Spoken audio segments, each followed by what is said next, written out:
1 2 3 1 2 3 микрофон чек. За сайн байцгаана уу залуусаа, Син Токс үг байна.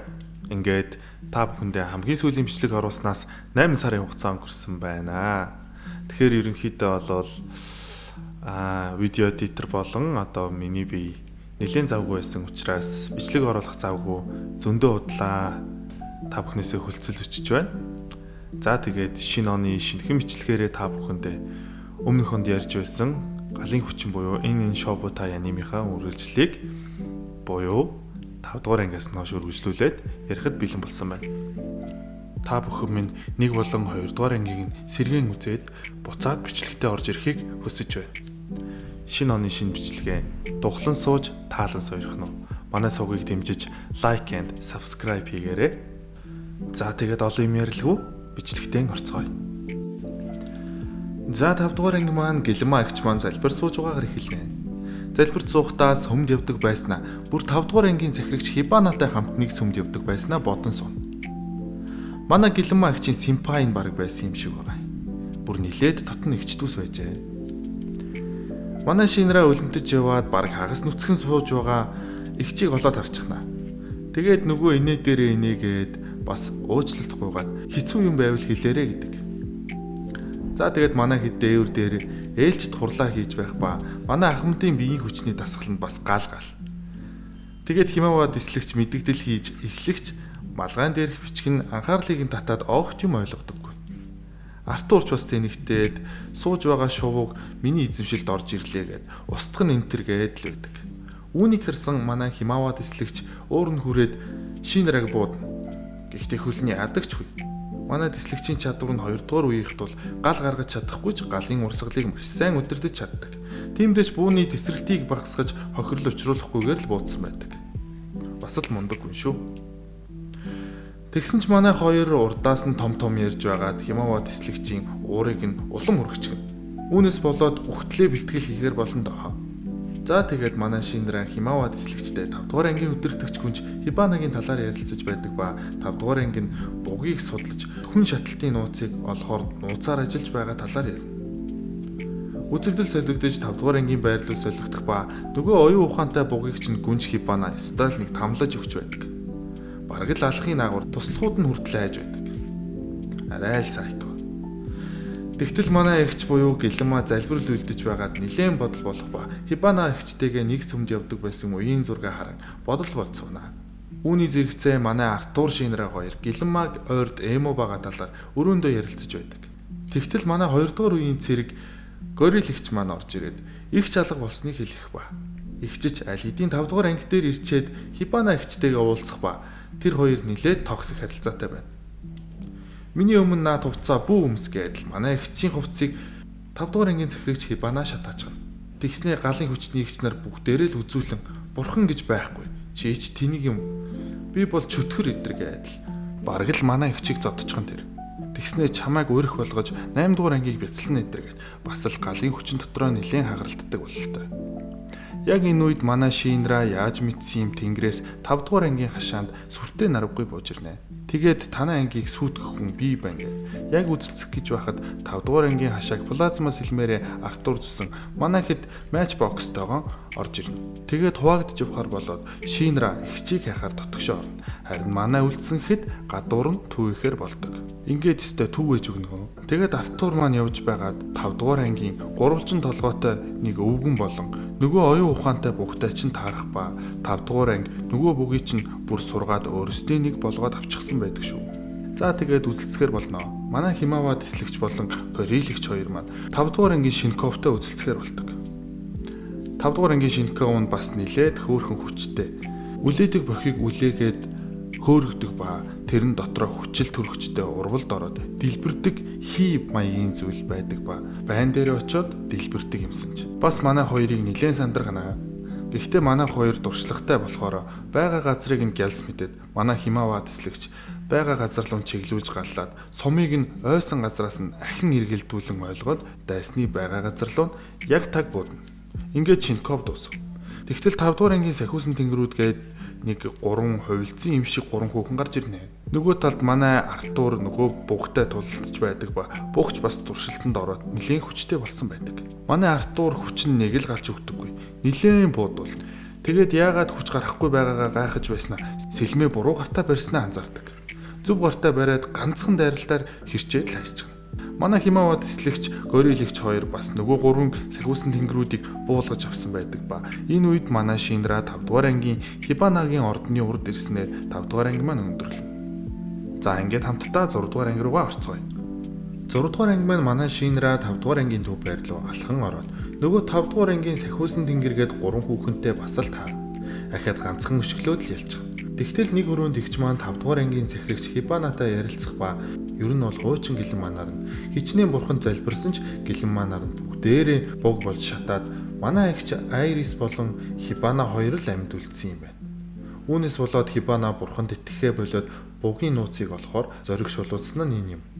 За тэгээд энэ яриа үргэлжилж байх хооронд манай Шинра хаалга хүчтэй савн орж ирээд ихчийг тайван байлга Баатар ирлээ гэдэл сүртэй юм яриад тулалтахаар болдог. Гүн Хибана тэгтэл Шинраг дайрах гэхэд нүдэрээ нэг далд хүч ашиглаад унахчихдаг. Энэ нь ерөнхийдөө бол хүнийг хүчээр халууруулж тамир тэнхийг нь байхгүй болгодог хүч юм шиг байгаа юм. За тэгээд манай Шинра зөврүүд юм болохоор учрыг нь ойлгоод босож ирээд жинхнээсээ тулдахад бэлэн болно. Тэгээд тулалдаж эхлэх ба Хибана ахлагч бас үнэхээр хүчтэй. Нөгөө аргаа дахин ашигласаар л байдаг. Үүний дараа Хибана агч өөрийн хүчрхэг техник болох Сакура модны хэлбэртэй гал гаргаж ирдэг. Түүнээс унах навч нь хүнийг шатаахаар халуун цог байдаг. За тэгээд өнгөрсөнд юу болсныг Хибана агч маань тодорхой тайлбарлана. Игч Айрис болон Хибана гүнж хоёроос бусд нь бүгд шатаж өгөөд үүнээс болж бурхан биш байр суурь мөнгө хүч гэж ойлгосон Хибанагийн одоогийн байдал нь энэ юм. За тэгээд манай Шинра босож ирээд тусгай техникт нь үрдсэн ч юу ч болоогүй мэд би Баатар болох хүн таныг цүм цохино гэд эмгтэй гэж хайрлалгүй очоод хамаг хүчээрээ ганцхан цохиод л унагдаг.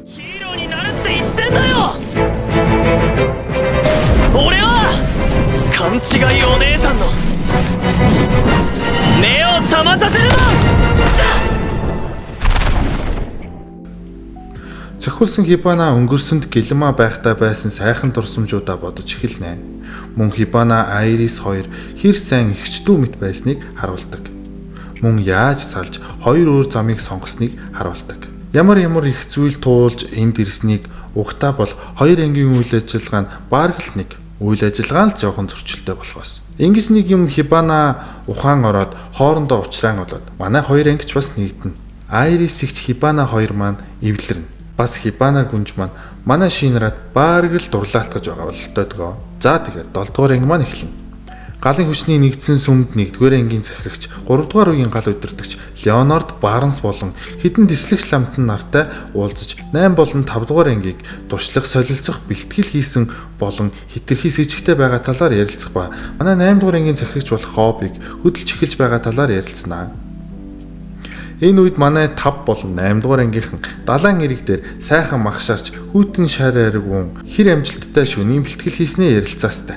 Мөн манай Хибана гүнж чинь Шинраг халамжилж аманд нь мах хийж өгөөд л сайн босно бүр бат болоо тоглоо шүү. Махшаарч шорлог хийгээд хоорондоо хөгжилтэй яриа өрнүүлэн бүтэн өдөржин 5 болон 8 дугаар ангийнхан маань чийлэрцгэн. Мөн манай ангитай Хибана хамтарч галын хүчин болон зэвсгийн үйлдвэр болох Хайжимагийн нууцыг олохоор болсноо. Шинрагийн шудраг ёсны төлөө тэмцэж байгаагаар нь бахархдаг талаар ярилццгаана. Мөн хүн байглаасаа бас хүний аргаар шатаж буг болж байгааг Хибана хэлэх ба тогтсон бүс нутаг болох Шинжикгүүд ихэвчлэн тохиолддог талаар мэдэж авдаг. Тэр нь 1-р ангийн хариуцсан хэсэг юмсан ч гэн. Үзэгдэл солигдож бүсгүйчүүд маань усанд орох ба Хибанач бас тэнд байна. Хибана болон 8 дугаар анги 1-р ангийг судлахаар болсныг мэдэх ба Артур болон Шинраг 1-р анги руу туршлага судлах хичээлээр дамжуулж тагнуул хийлгэхээр явуулах ба тэнд бусад ангийн Шинковуудтай ч нэгдэн 1-р анги руу орно.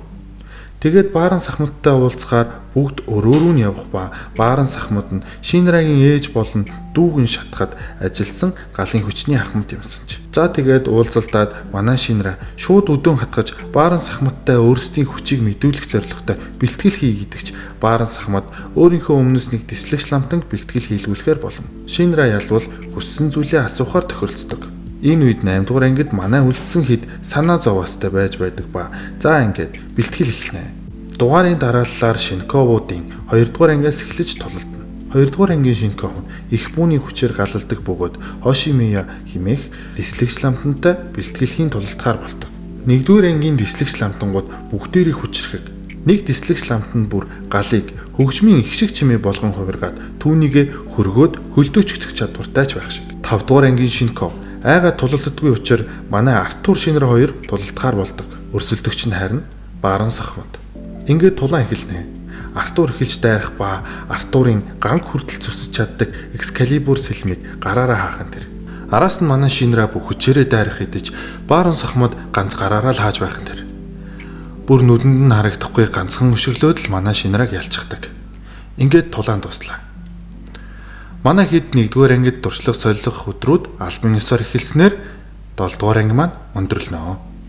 8-р анги маань харин нэг утасны бүхээгт үл таних хүн сургаалын талаар мөн хүмүүсийг бүг болгох үйл явц асуудалгүй явагдаж байгааг сургаалч гэх хүнтэй ярьж байгаагаар эхлэх ба түүний хувцас нь төв сүм болох 1-р ангийн дислэгч ламтны хувцас байх нь тэрэ. Тэгэхээр хүмүүсийг бүг болгож байгаа явдал нь 1-р ангийн хийж байгаа зүйлч байж болохоор харагдана. Үзэгдэл солигдож манай Оби Ахмад, Хибана Ахмад хоёр байх бөгөөд дээр хийсэн судалгааны талаар ярих ба хүний аргаар хийгдсэн бугийг судлаж үзэхэд өөр амьтны ДНХ буюу шавжны ДНХ илэрсэн байх ба бид нь шавж нэвтэрсэн улуур байсан маж. Үзэгдэл солигдож манай Шинковуудын 1-р ангид ирсэн 5 дахь өдөр болох нь тэрэ. Шинраа өглөө босон цонхоо нэтэл манай Химава дислэгч санаа зовсон янзтай зогсож байдаг. Хайрын гадна халан дотроо л юм да. Мөн Хибанач хүртэл нууцаар ирчихсэн байдаг. За тэгээд манай Шинковууд хооллоо сууж байтал бууг илэрч тэд бүгд дуудлага аван буг нойрсуулахаар гардаг. Байрлалдаа ирэхэд буг болсон хохирогч 5 байдаг. Ингээд ажиллагаа эхэлдэгч манай Артур Шинраа хоёрыг үүдэнд үлдээгээд 1-р анги ажиллагааг эхэлдэг. Үүдэн зогсож байтал нэг залуу байшингийн булангаас гарч ирэх ба яг үүнтэй зэрэгцсэн залуугийн араас нэгэн гар гарч ирээд шилэн хорогтой шавжийг барин биеинд нь тулахтал шавж биеинд нь орж нөгөө залуу шууд буг болох нь тэр. Манай Артур Шинраа хоёрч бугийг 1-р ангийнханд үлдээхэд хэрэгтнийг барихаар араас нь хөөнөө. Булган эргээд хартал 1-р ангийн 2 дислэгч ламтан зогсож байх нь тэр. Манай хоёрч гайхан бас харсан зүйлээ нууж мдээгүй царайлан буцаж байрандаа ирээд 1-р ангийг манай хоёр сэжиглэн.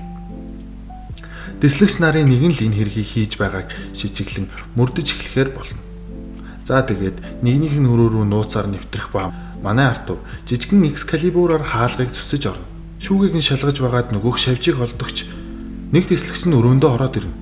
Тэгснээ наад шавжийг чинь би албаар шүүгэнд үлдээсэн юм. Та хоёрыг сонирн байсан болохоор шалгасан юм аа. 8-р ангич бас шавжны араас явж байгаа юм уу гин.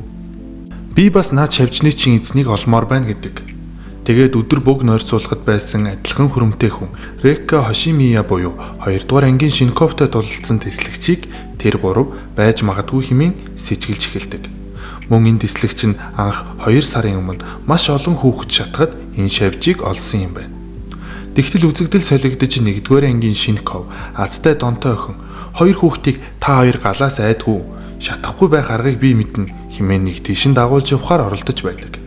Дагуулж явсаар нэг нурсан балгасан дээр ирэх ба нөгөө сэжиглэж байгаа Река Хошимия дислэгч чинь баахан хүүхдүүдийг цуглуулчихсан та нарыг хамгаална энтергээд толгойг нь эргүүлээд байж байдаг. Тэгээд нөгөө Шинков Тамакийг балгасаас гаргах гээд гарахгүй байхаар нь хүчээр тэврээд ухаан алдуулчихдаг. Тэгснээ нэг хүүхдийнх нь ээж цуг ирсэн байсныг шууд шилэн савтай шавж гаргаж ирээд буг болгочихдаг. Үзэгдэл солигдож манай хоёртой нөгөө өрөөнд байсан дислэгч нэгдэн Река Хошимияг хайхаар явдаг. Энэ үед Тамаки сэрэн Хошимия дислэгчийг буг бүтээж байсныг мэдэн хууртаж байснаа мэддэг. Их итгэж хүндэлж байсан дислэгч нь байсан тул урам нь хугаран уйлтал Река Хошимия дислэгч шууд цохиж аваад чи миний төлөө юу ч хийн гэсэн зорилгоо ийм хурдан умартаж байгаа юм уу хэмээн орилж гэрлийн сургаалыг хүртэх нэгнийг олно. Сургаалчийн хүслийг биелүүлнэ гэж байдаг чадлаараа орилно. Ер нь бол бараг л галзуурчсан хүн юм байна дөө. Урам нь хуурсан Тамакийг юуж болоогүй юм шиг энийгээ зодноо. Үүнийхээ дараа нэг хүүд шавж хийж буг болохыг нь хүлээн. Үүнийг нь манай Шинра тэнгэрээр хайж нисэж байгаад Адооло холбоо буюу галын хүчтэй хүмүүсийн хүчээрээ мэдэрнэ. Нөгөө буг болох ёстой хүүхэд нь шатаж байгаад зүгээр болчихдог. Тэгтэл Рико дислэгч чи гэрлийн хүчийг авлаа. одоо үлдсэн 4 хүүхдийг нэгэд үлдсэн 4 хүүхдэд шавьж оруулах гэж байхад нь Тамаки сүүлийн хүчээрээ тусламж дуудан Шинраг дуудаж чаддагч Хошимия дислэгчд үргэлжлүүлэн зодуулдаг. Бүр Тамакиг яг алхахын даваан дээр манай Шинра тэнгэрээс нисэн орж ирээд нүүрэн дээр нь дэвсэлж зогсоод үнэн кул зүгээр үү Тамаки гэж хэлээл Тамакиг уйлуулчихдаг. お前の最後をしっかり見届けてやるぜ。俺の代わりに死んでくれ玉木。やめて。あなたに憧れて私は助けて。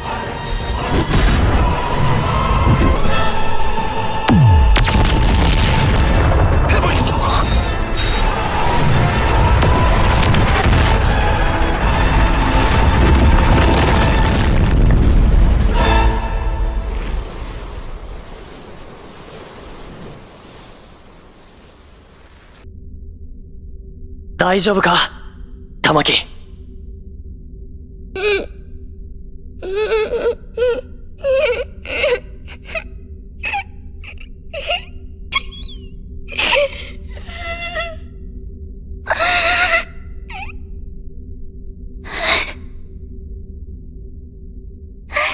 За ингээд 8 дугаар анги маань төгснө.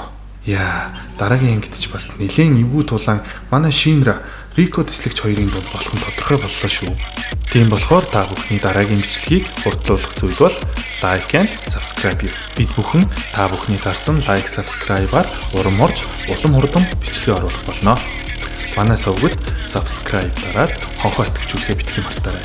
Мөн бичлэгтээ like дараарай. Үдсэн аним болгон шинэ ертөнцийг авчирна. Та бүхэн бичлэг хүргэсэн Sim Talk сууг байлаа. Дараагийн бичлэгээр уулзтлаа. Түр баяртай.